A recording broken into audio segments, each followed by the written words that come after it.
Hello, welcome back for the last sessions. So there will be two sessions on the topic of the atmosphere. And so the thematic session, atmospheric experience, we will start now with the presentation by Desiree FOERSTER. Desiree, she is a postdoc at the Department for Cinema and Media Studies, University of Chicago. And Desiree has graduated from the Institute for Arts and Media, University of Potsdam, with her PhD thesis, Aesthetic Experience in Metabolic Processes. And we will show a pre-recorded video. Is everything all right? Can we start? Okay. Yes. Great.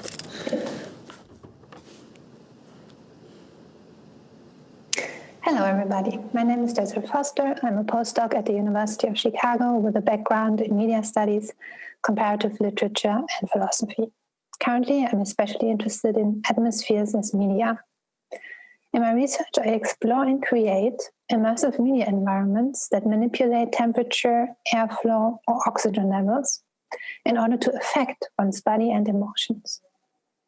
These media environments intensify climatic processes so that they can be sensed, and I argue that this can make us more sensitive to how we experience instead of focusing on just what we feel.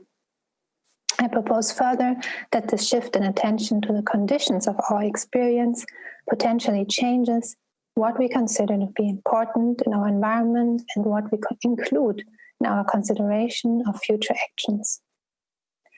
I want to present now a few artworks to exemplify what I mean with aesthetic experience of atmospheres. My first example is Philippe Rahm's Harmonium. On first glance, this piece seemed to be a simple, white, and empty space, but its invisible atmospheric condition was manipulated in such a way that the visitors were to experience first signs of altitude sickness after just a few minutes, as if they had been transferred into an alpine region. As a consequence of low oxygen levels, cool temperatures, and bright daylight lamps, the bodies of the visitors would produce and suppress certain hormones that would possibly make them more awake or nervous. The atmosphere as the envelope of gases and aerosols that embeds us into the world and that we usually do not experience consciously is changed here in such a radical way that we come to feel the effects on our body and mood.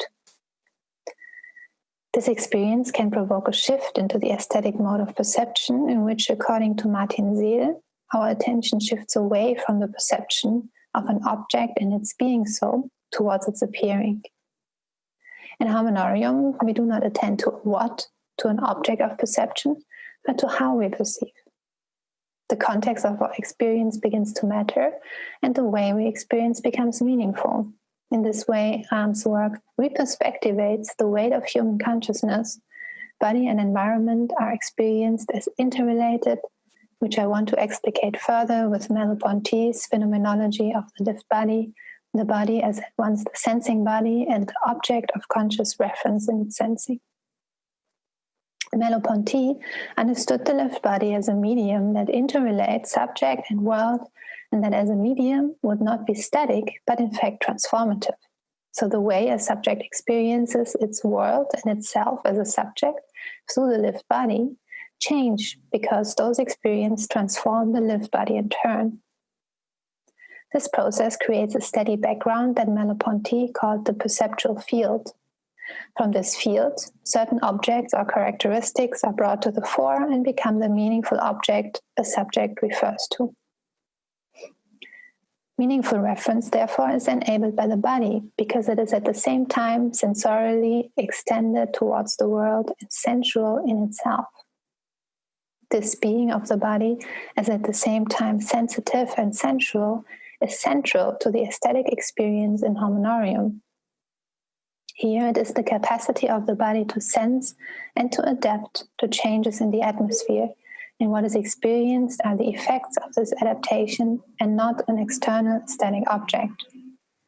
In becoming aware of this doubleness of the body, the relation between body and environment can be experienced as processual as it comes to its appearing on different experiential levels. the sensing of the cold temperature, the impeded breathing, and possibly emotions and feelings that arise after a while in this particular atmosphere. Atmospheres as media allow here to access the lived experience of those processes that bring aspects from the background of experience to the foreground of our attention. In order to explore the lived experience of atmospheres, I have developed my own aesthetic practice, and I want to briefly show 2 projects that I co-developed over the last 4 years.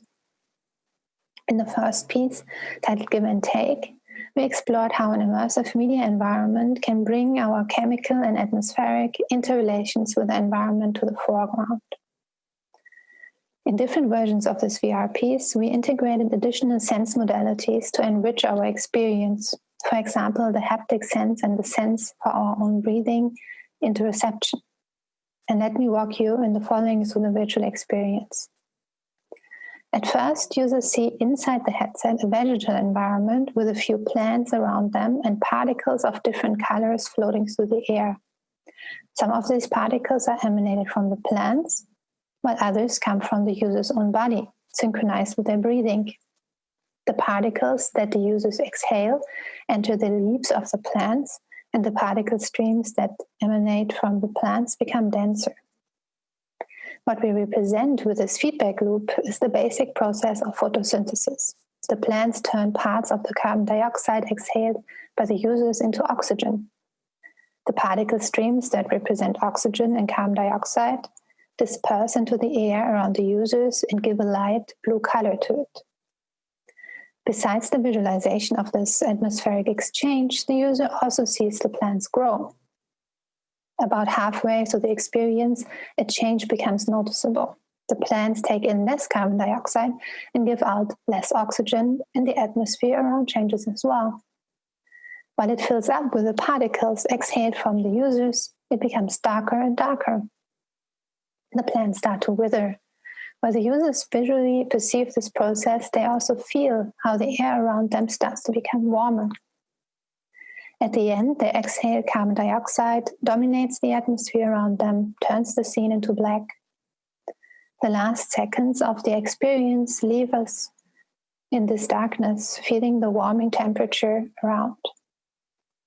So this piece was not about perceiving and interacting with a plant as a virtual object, but about experiencing an interrelation with an environment through different sense modalities. To integrate our sense of temperature, we used heating lamps. And to integrate our sense of breathing, we used a microphone that would capture the sound of our exhalation and match it with a particle stream that represented the carbon dioxide. We created this piece to test in how far immersive media environments can increase our sensitivity for atmospheric processes and the ways we share the atmosphere with the non-human others. In Give and Take, this relation is not only visualized, but made experiential through breathing. The act of breathing embeds us into the world, connects us with the medium we share with our Arab organisms, the air. In breathing, our bodies share the atmosphere with other entities such as plants, altering it at the same time through adding particles and gases such as carbon dioxide. Carbon dioxide, on the other hand, is converted through the photosynthetic capacity of plants into oxygen, which we and other organisms need in order to survive. One could thus state that we constantly share metabolic pathways with vegetal and animal life around us. Becoming interoceptively aware of the way our breathing immerses us in the world can increase our sensitivity for what surrounds us as well.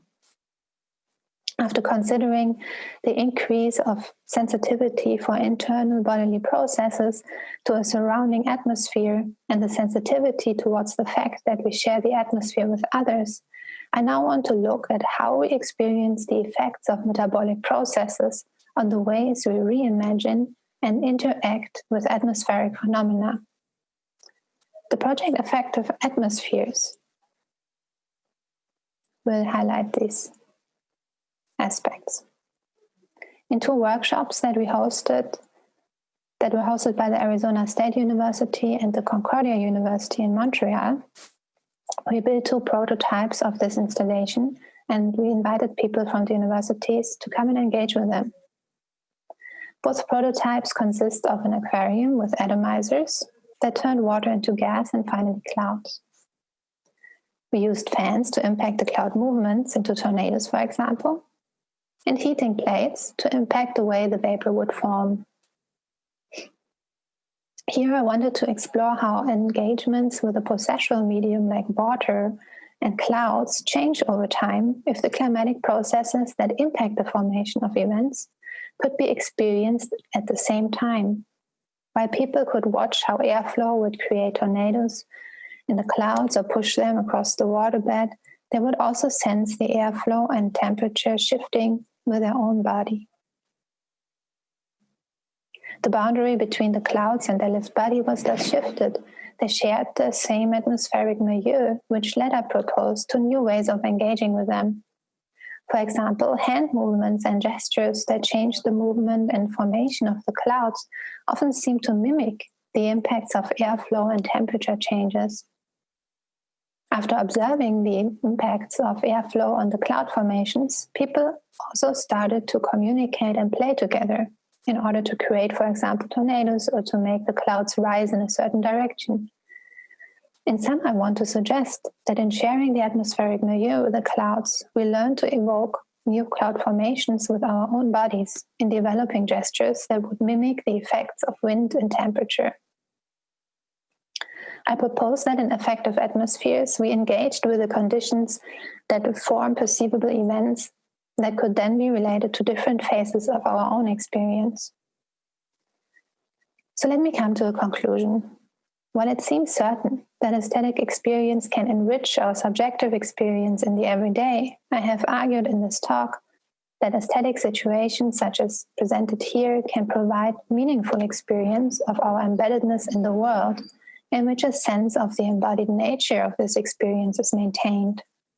In this way, I argue, the bodily, emotional, affective dimension of our being in the world may gain importance.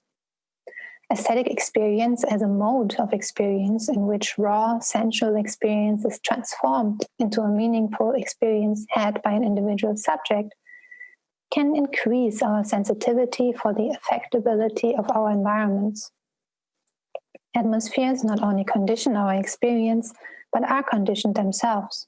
Stable enough to provide a livable environment, atmospheres are also metastable, in that a small change in temperature or humidity can have dramatic effects on the ecological system and vice versa. An inquiry into aesthetic experience of atmospheres in this sense helps us to understand better how we come to make sense of our being and engagement with the world.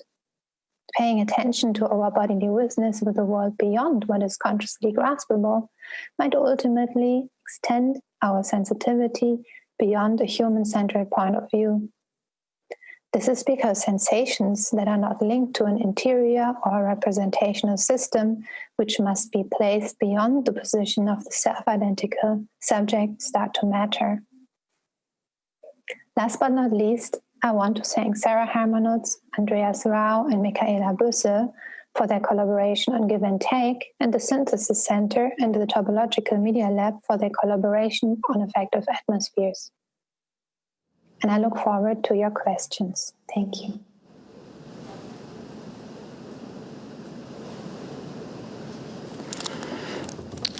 Okay, thank you for your presentation. So yeah, that's really interesting to start now the atmospheric discussion. You talked, about the aesthetics, but you also talked a lot about sensation and sensing.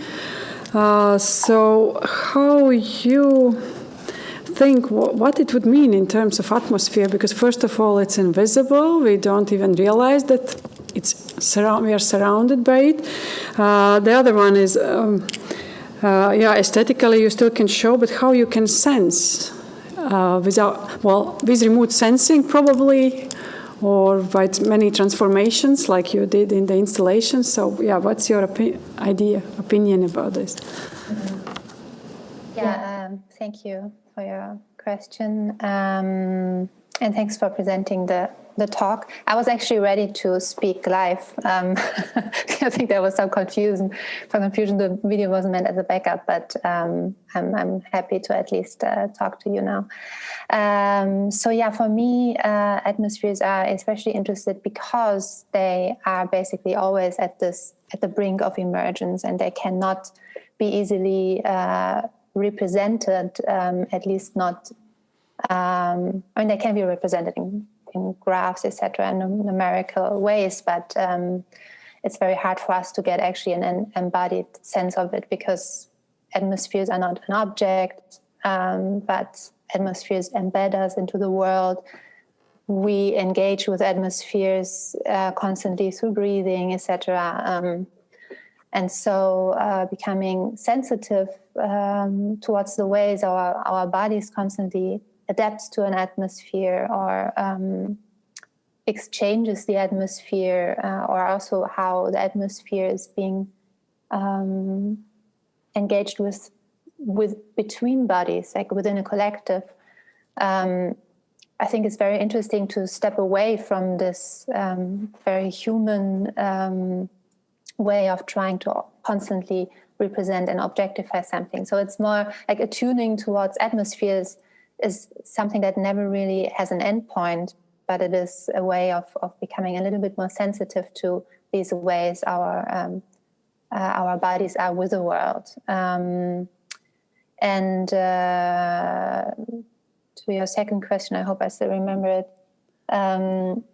It's I think, yeah, it is a question of intensities and of shifting intensities, which is like a way to become sensitive towards atmospheres. It's because they are, not objectifiable. It is about these other modes and transmodal processes that we might get at least a sense of them changing, because usually the air does not, for example, change sudden enough that we would notice that there is a change, right? Unless we, for example, enter a room that has like an office where people worked for the past hours, and they were so immersed in their work that they were not noticing that the air became really bad, and you enter this room from the outside, then you might notice like, something is off here. We should maybe open the window or whatever. But usually you do not really sense the slow change in the oxygen levels in a room, which is also something I think is interesting to think about now in face of the corona crisis, right? It's like this ominous aerosol clouds that we cannot really see, but that became something like an uncanny object that we have to account for.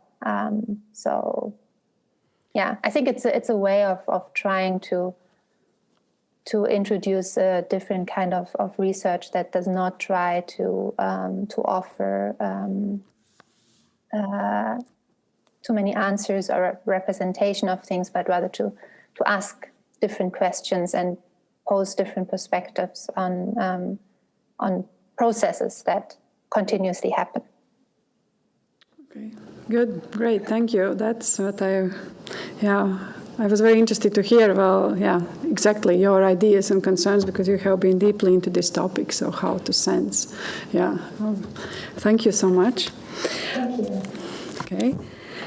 So, and I will be introducing our next presenter, Felipe Castelblanco. Felipe is a multidisciplinary artist working in the intersection of socially engaged and media art. Felipe currently is PhD candidate at the Basel Art Academy in Basel, Switzerland. And he holds the Master of Arts degree from Carnegie Mellon University, US, and bachelor degree from Javeriana University, Columbia. Okay. Okay, Rasa, thank you very much. Hello, everyone. I hope even though we're not in the same room, I hope you're all breathing today. I'm gonna just see if I can turn on my presentation. At the same time, I want to ask you how long do I have at this point? 15 minutes. 15 minutes, great. So, is this working? Yes. Good. Okay, so the cloud, the forest, and the clouds. And I'm going to read. I will try my best to do it quite, not necessarily fast, but at a good speed, so we reach to a point where we want to present some videos and then you can hear them. Actually, that's a very good point. And make sure I have my audio selected. Yeah.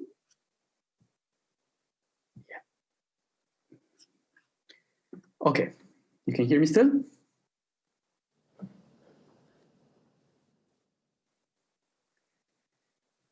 This talk will unpack an entangled relation through a journey across layers, across a vertical axis, which reveals multiple layers of power, occupation, and resistance acting on earthly space. But first, I want to introduce a simple provocation. I want to ask you, what do you see when I say the words space, earth, planet? Perhaps this wasn't what you were thinking, right? President JFK. So in his famous address to the US Congress on May 25th, 1961, President JFK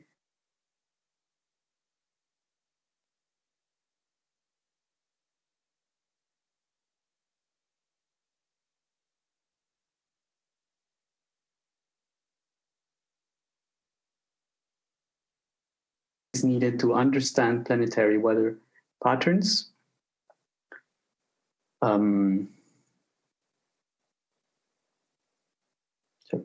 Patterns in order to calculate the effects of nuclear testing on the environment and the possibility of a post-nuclear landscape on Earth. So looking down from above, back to the question of picturing planet Earth in space. I am not sure what you saw, but I guess many of you saw a small blue dot in a dark background. Hopefully, perhaps, or maybe not. Where do these visions come from? Or more importantly, what has enabled them? So photographic records such as this allow our brains to re-render pictures we have never seen before, or directly with our own eyes. These initial photographic images are a very small fraction of the type of imagery and data collected over the last 60 years of satellite exploration and the emergence of an entire space industry. But the imaging part of these images is perhaps the least of our concerns here. Instead, it is the positioning of these technologies and the type of gaze they enable what I want to draw attention to. Our quest for grasping the atmospheric through satellite imaging and developing complex forecasting systems or networks, in my opinion, has set the stage for the emergence of clouding metaphors and information systems that conceal the ways in which power through technology claims space.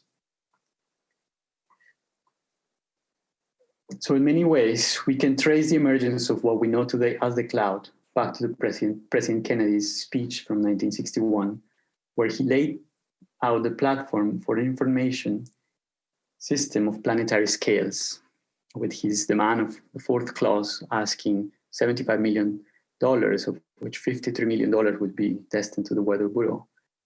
And in order to realize this big campaign of satellite development.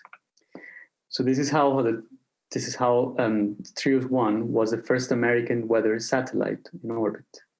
It was launched on April 1st, 1960, and was in orbit for 78 days. 2 television cameras placed inside the Trios weather satellite captured images and sent them back by antennas as it orbited the globe.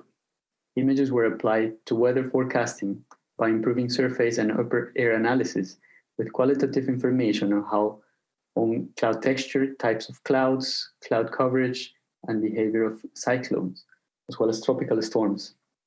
All of them observed through geostationary satellites. And it is precisely this quest to somehow understand the atmosphere, and with it, the unpredictability of the clouds, what finally deliver a massive system of network data collection and storage. Somehow, philosopher Peter Sloterdijk reminded us that such transformation enabled an entire shift in the way we relate, control, and occupy space.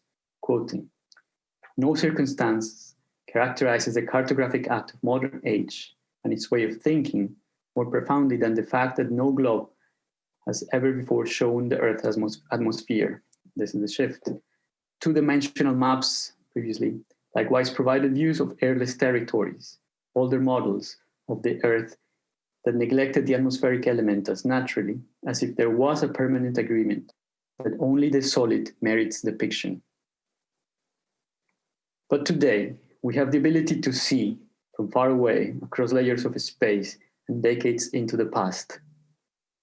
But what is that which we can see? So in this case, I'm trying to argue that also this tremendous output of geodata through satellite imaging that on the one hand allows a type of democratization of this type of seeing through GPS systems everywhere, public data online and so on. It also has another trajectory, which is the privatization of data. After all, how many of us can really access free of charge really high resolution satellite imaging and so on? There is clearly sort of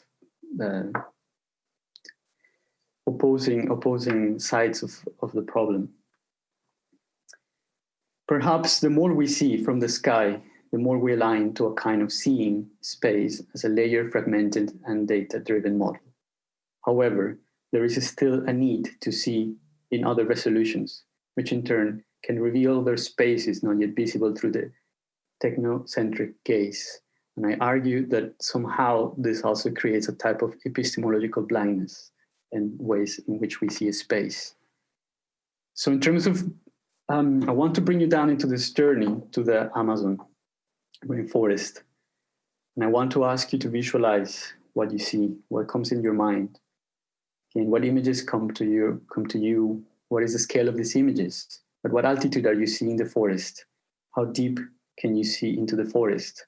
Are there traces of pre-Columbian occupations? Do you see people? Do you see architectures? I think what is surprising and is complicated is the cartographic representation portrays the Amazon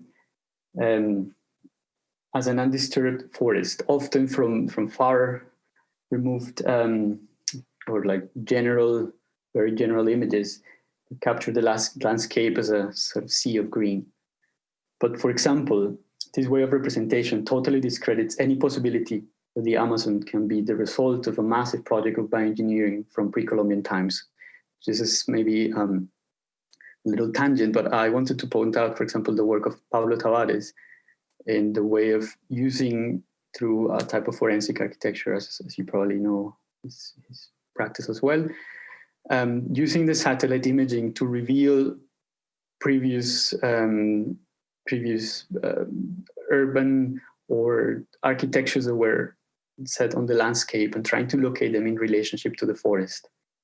So what I want to say, I think, is that now I'm bringing you in a journey. Now we're focusing in the Colombian Amazon. We're basically we're entering into a region that is quite complex in the sense that satellites have somehow enabled a type of gazing that today produce a layered landscape. And by layered, I also mean that there are different types of activity that occupy this space at various altitudes. So there is oil drilling, there is coca farming, and again, fumigation against coca. And these are all indigenous territories. So in one space, that layer in one area, that layer space can reach depths that are 10,000 meters to all the way to 30,000 kilometers if you were to conduct a vertical study of such an area.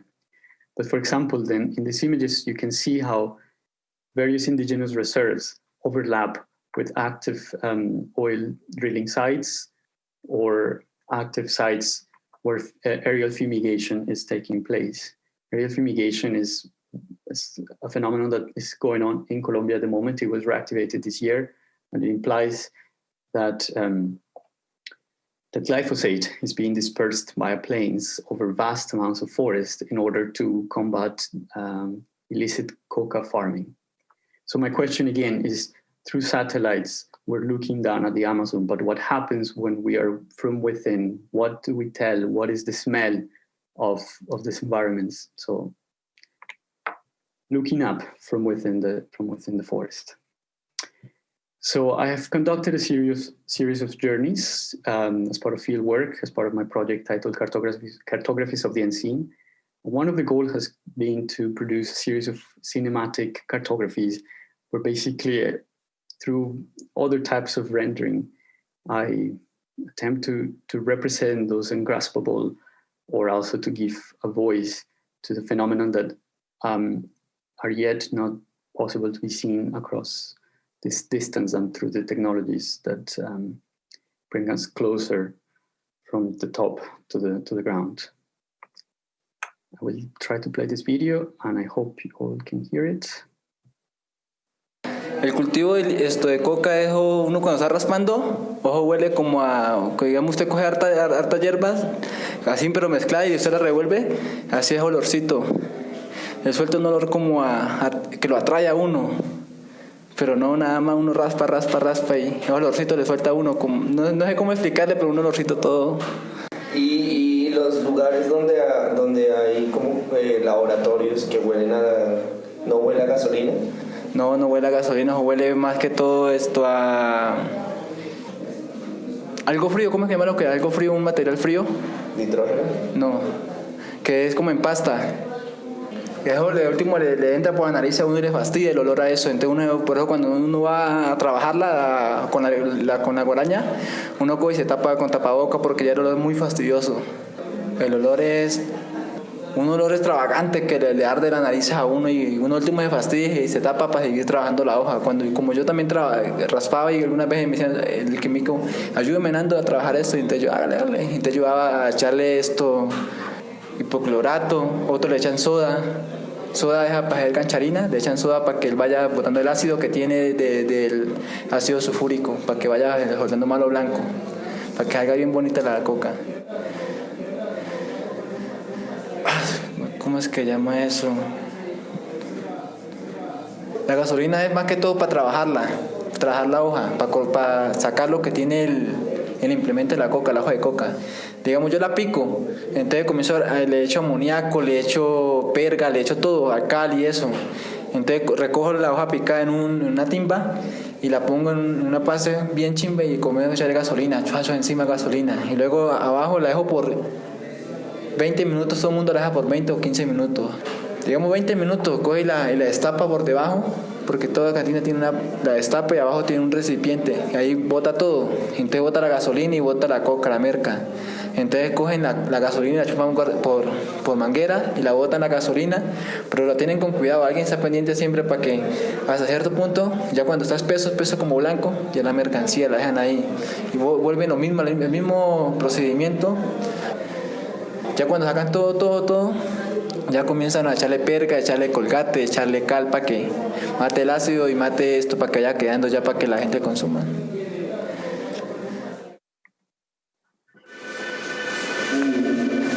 For the indigenous communities living in Putumayo. I apologize. I think sorry, I have to jump to my next slide manually. Sorry about that. Am I doing okay in time?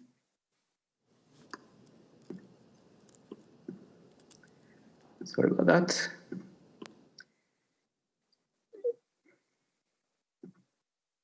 Okay, so just to continue, so basically, as I said, this series of cartographic or cinematic cartographies have brought us into the Amazon landscape, and this is a territory that basically is between the Andes and the lower Amazon. It's quite important, and it's called a recharge zone. So it's a space of cloud production. It's a space that recycles the trade winds that hover over the Amazon coming from the Atlantic. And it's fundamental in the sense that it is a space that is actually a type of cloud factory. But it is a space that has been severely severely penetrated by the type of gazing of satellites. I want to stress here that satellites have here an important role in supporting all sorts of extractive industries that also undermine the very stability of such environments. I want to continue with the second film.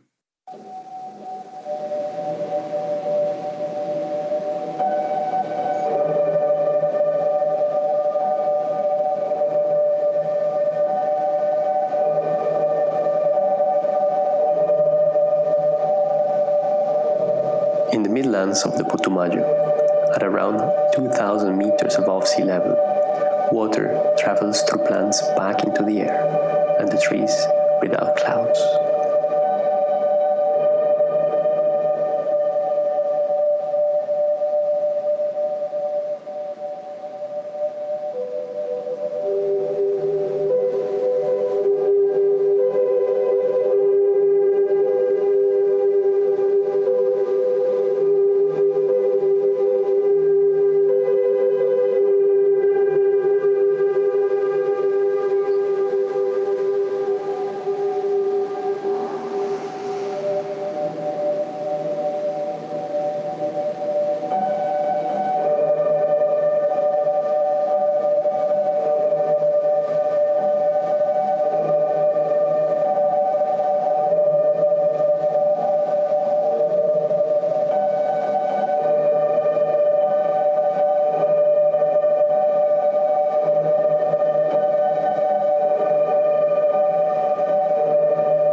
Process called transpiration.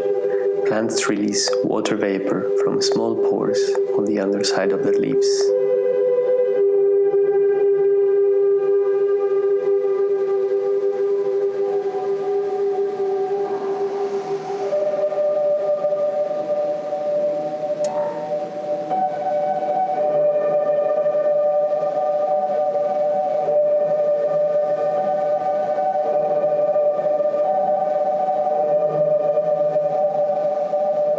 These clouds help to maintain temperatures and humidity levels throughout the Amazon.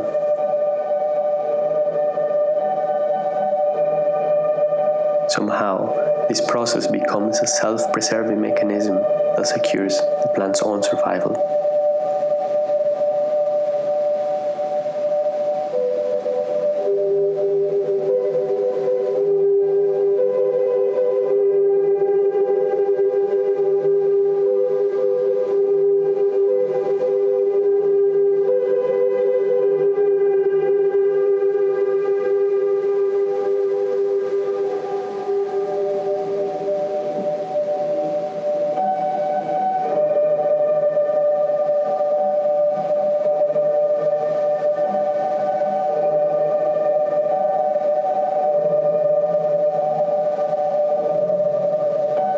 From on high, clouds become an obstacle that obscures the forest.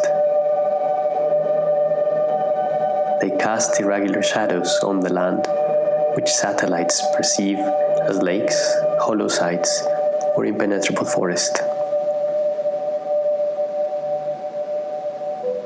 Still today, very few satellites have the necessary instruments to see through thick clouds. So these become natural shields for the Amazon against this permanent surveillance.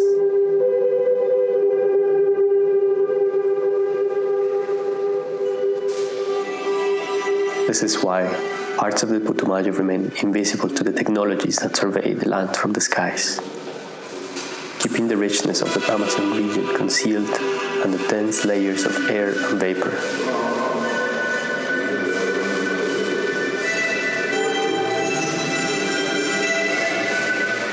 And this reminds us that sometimes we cannot know it all.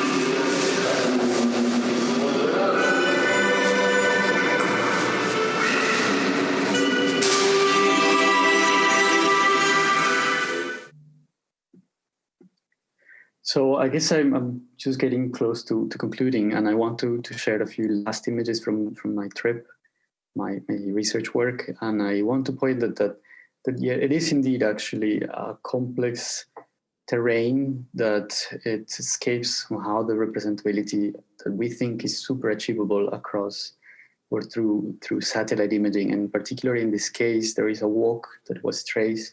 There is permanently a cloud in most free satellite imaging. And what happens right underneath is that you have an oil drilling site and a coca farm within less than 2 kilometers apart. Both of them are really, really complex, play a complex role in this landscape. So across this set of questions, I think it is imperative to break the clouding metaphor of the cloud and look into how it has become a mechanism for territorial control. I want to leave you with a question: will the cloud become such an omnipresent apparatus that destabilizes the clouds as agents that sustain Earth systems in crucial areas, for example, in the Pan-Amazon region? Is even the cloud, as we call it, the right metaphor for such an infrastructure? And finally, through the work I'm doing, I'm developing a co-creation process with indigenous filmmakers and indigenous leaders, in which we have created a media collective. And part of this aim is to also offer different types of images or representation angles of these landscapes. And it really leaves me with a question that as a planetary landscape, this region exists across various layers of various altitudes. It's human and inhuman, resist an ongoing extractive process, and eventually the takeover of colonial, which I also see as neo-colonial forces that, as we all know, at this point rely so heavily on this type of gazing and this type of representation, in a way enabled by the cloud. So, okay, thank you. Okay, this is me. Thank you very much for your really interesting presentation, and unfortunately we don't have time, so please ask questions in chat to Felipe, yeah, so you can follow the chat. And yeah, but your cloud metaphor, I think, is really important because it connects somehow. This is something more visible, the most visible matter which we can imagine, and maybe the closest one. Yeah. So to us, so how we can experience the atmosphere. Really beautiful. Yeah. Work, Felipe, also from Carlo Brune and the chat. Okay. Thank you. So we are now going to the next presentation. Karolina Sobretska is an artist and researcher whose work is focused on the relationship between environmental concerns and science and technology development.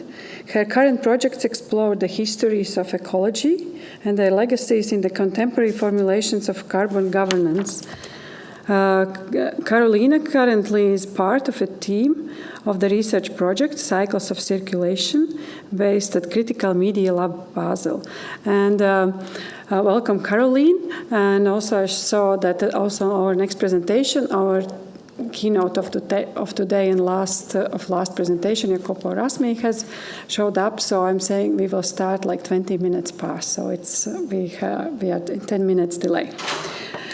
Okay, Caroline. So welcome.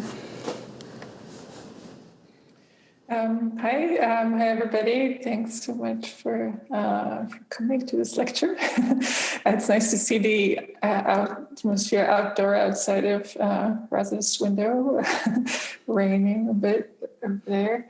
I'm going to talk about a couple of the projects that I've done a little while ago, but it connects to the work that I'm doing now, which is on carbon governance, on how these notions of control of social and natural systems. And the work before that I was doing had to do with projects that are sort of under this notion of geoengineering, right? Or so interacting materially with the atmosphere with the particular goal in mind. So I'm going to share my screen.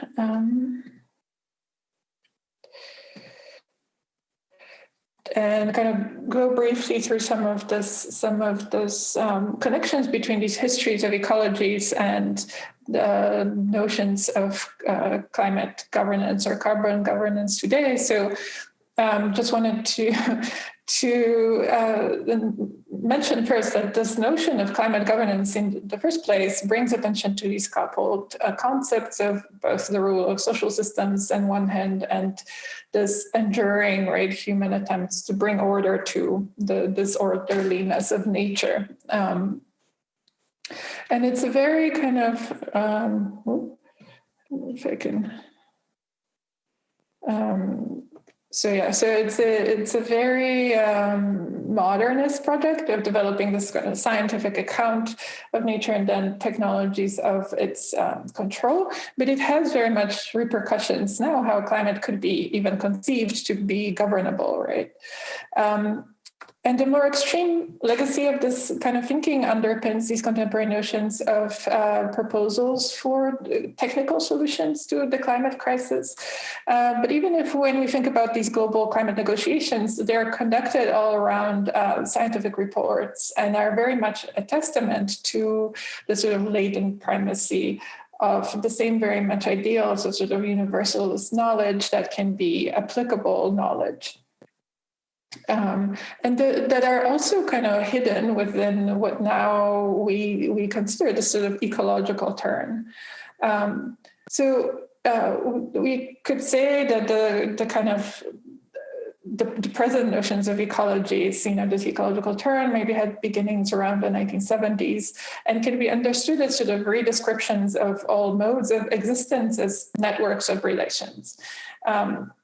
And it is also often seen as a sort of a response to this hegemonic thinking of the modernism, which was itself supposed to express non-modernist thinking, right? Which is re-renders everything as network of relations, is aligned with the materialist turn, is critical of anthropocentrism, and again sort of renders everything as radically decentralized, distributed, and distributive. But however, there's a very specific kinds of ecologies, a specific concept of how these relations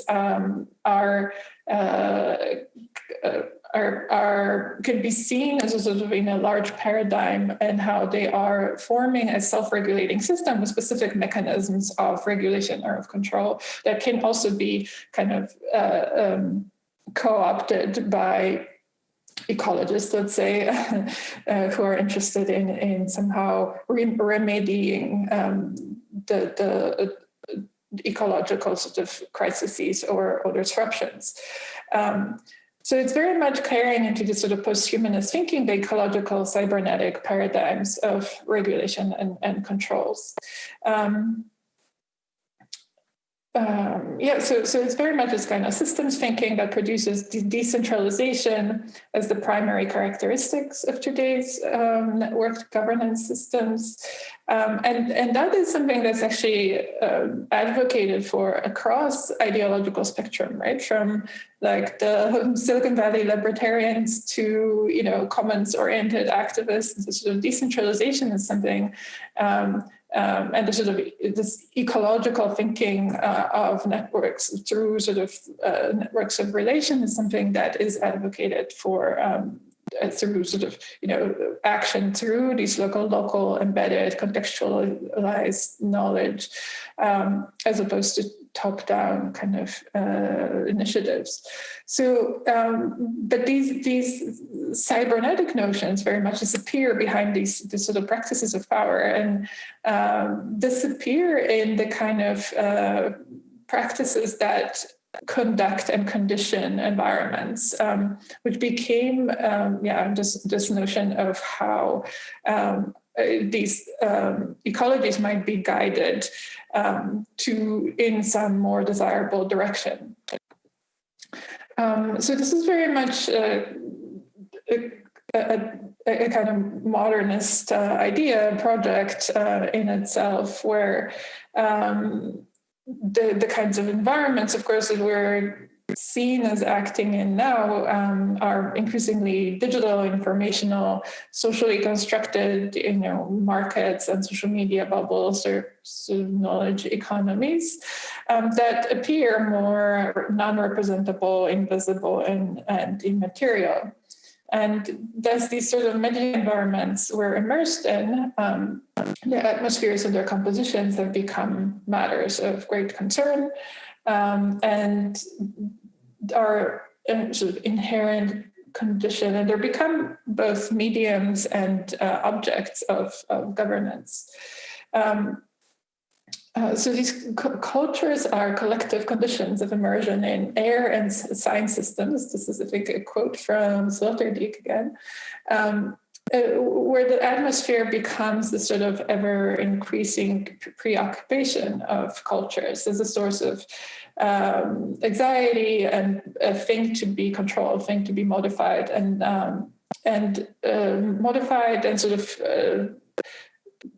prepared as sort of means by means of design. And so the much of the societal labor in capitalist economies is preoccupied with staging atmospheres, whether they're kind of retail environments, social media, educational environments, and so on.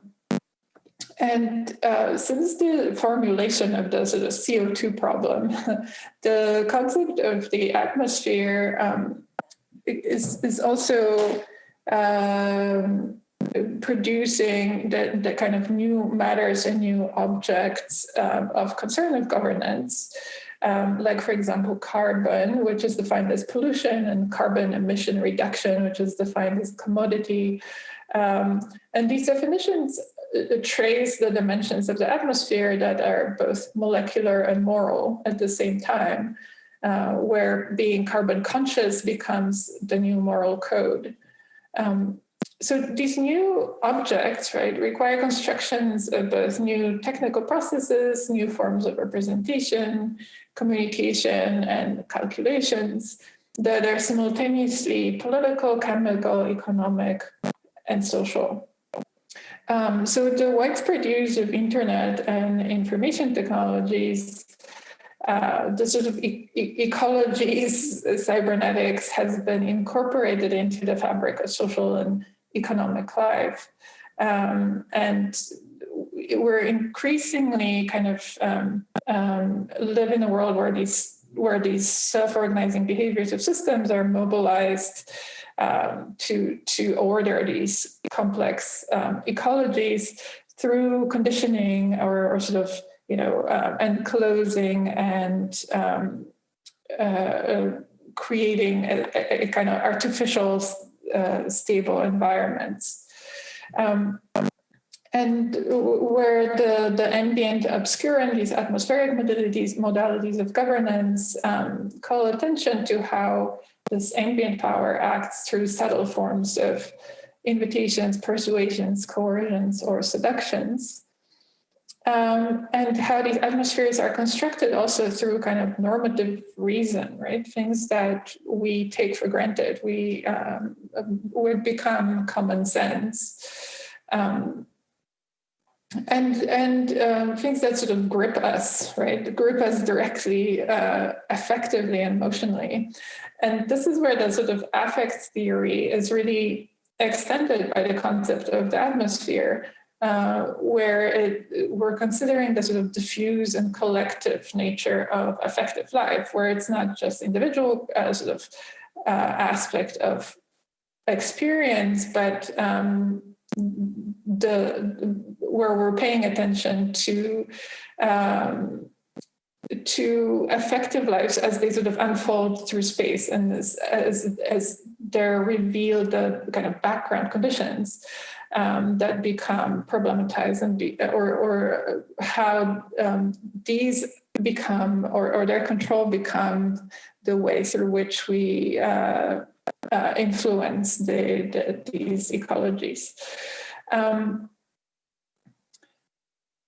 So this kind of the way that this background atmospheric medium is both kind of conditioned, but also is something that connects us, but it also reveals us, right? It's that through which the world appears, and as Gernot Bohm writes, and this line of thinking, therefore, is further concerned with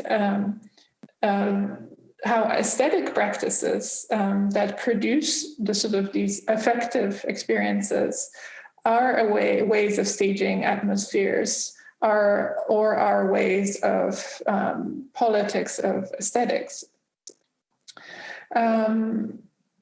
So the sort of inscrutability of the atmospheres and their seeming unrepresentability implies uncontrollability, right? But and so we're both considering these sort of control through surveillance and then representation and enumeration of subjects, but also these modes of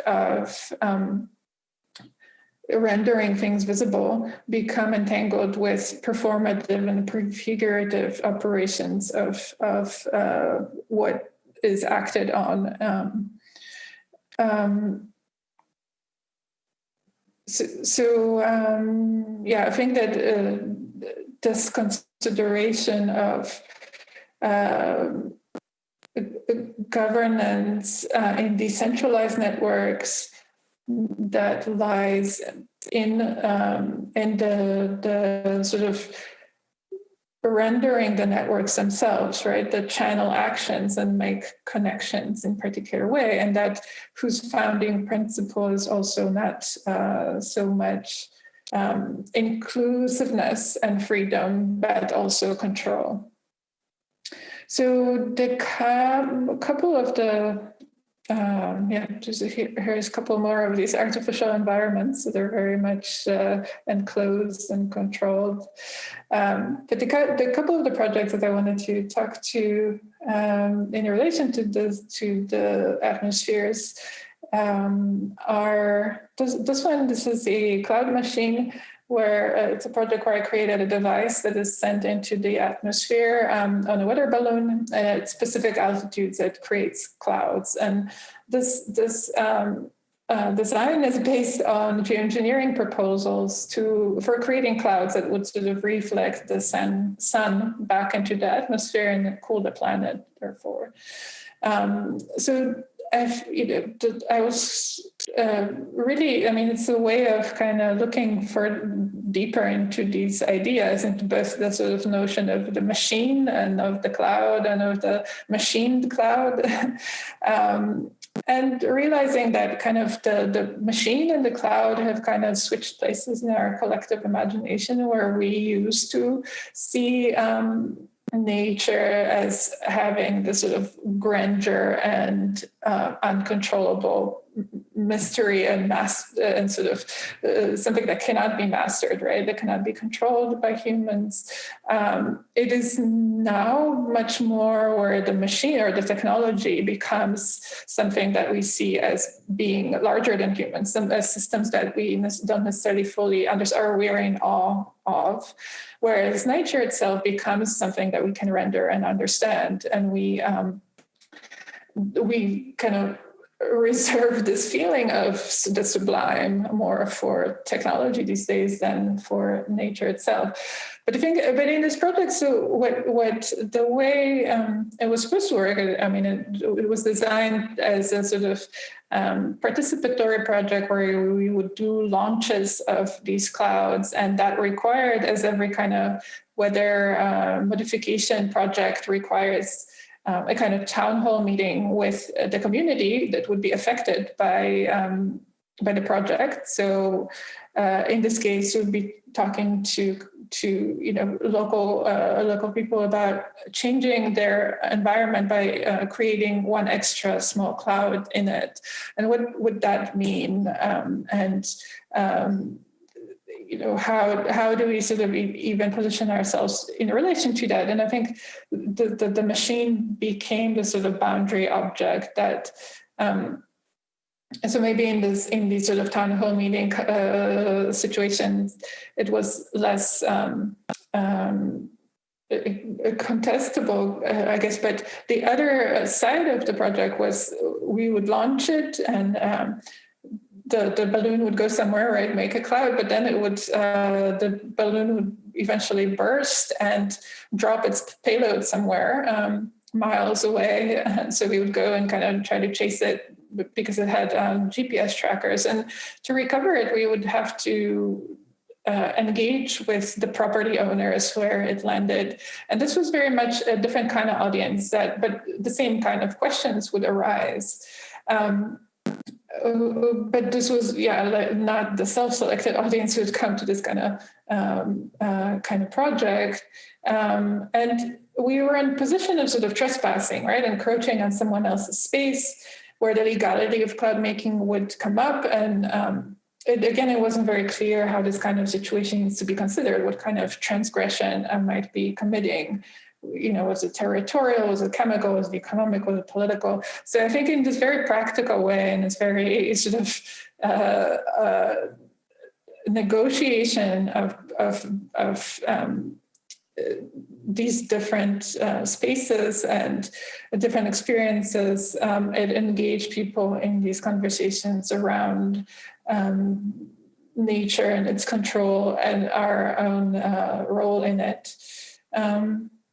The next project, that I wanted to show you, and this is, how to be basically tracking where this cloud machine landed somewhere. And sometimes it would be private properties, sometimes it would be, sometimes it landed also in the ocean and kind of washed up on Martha's Vineyard. So that was also found by couple in pieces by a couple people there. So that was also really interesting to kind of interact with these people.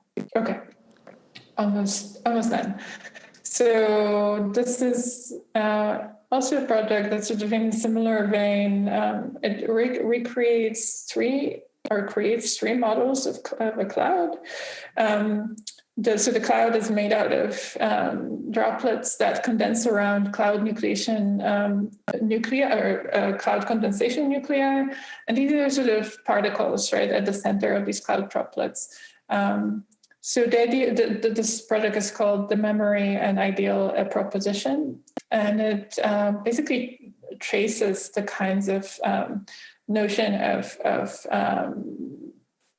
so the first cloud was formed from around particles that were emitted from Mount Tambora explosion in 1815, which was an event that sort of created a climate anomaly and cooled the planet entirely, because there's so much sort of cloud cover that was created from around these particles. The second cloud is the ideal cloud, or the model that was created in a cold box in a laboratory. And scientists learned that they can easily change the sort of composition of this cloud by introducing chemicals such as silver iodide that would form ice particles, around these droplets, and they would fall out of the cloud. So this is the beginning of sort of weather modification techniques. And this was this very sort of techno-optimistic moment of, starting all these also military projects around these techniques in anticipation of being able to control the weather and control the climate. And the last cloud is condensed around particles that are proposed to be included in this first field test of geoengineering, or these clouds are created as research that will test these kinds of techniques as geoengineering techniques of creating clouds that prevent, that block some of the sun, some of the energy reaching the earth.